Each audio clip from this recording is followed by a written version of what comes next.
Hello friends, Imtiaz here. Welcome to my channel.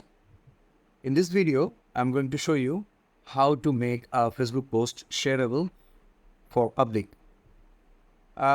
In most of the cases, your post doesn't have the Facebook share button because of the privacy settings. Let's say here I have shared a post with my friends. You can see if I click here, this post's privacy is set to friends.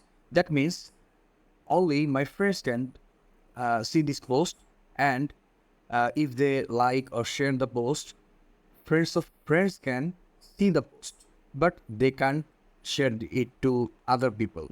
Okay, so it's totally depends on the privacy settings. So how can you make your post shareable?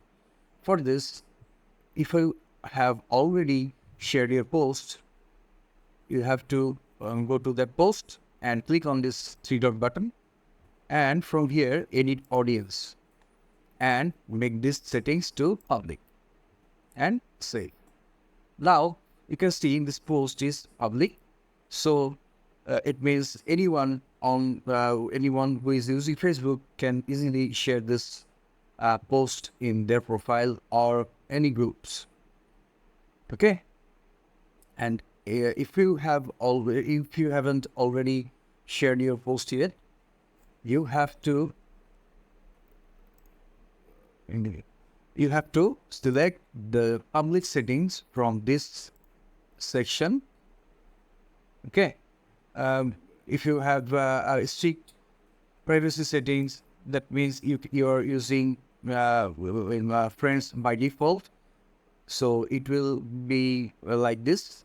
So while sharing the post, you have to turn it to public and click the done. Now if you write anything, and your post will be public. Thanks for watching the video. Please subscribe to the channel for more informative videos like this.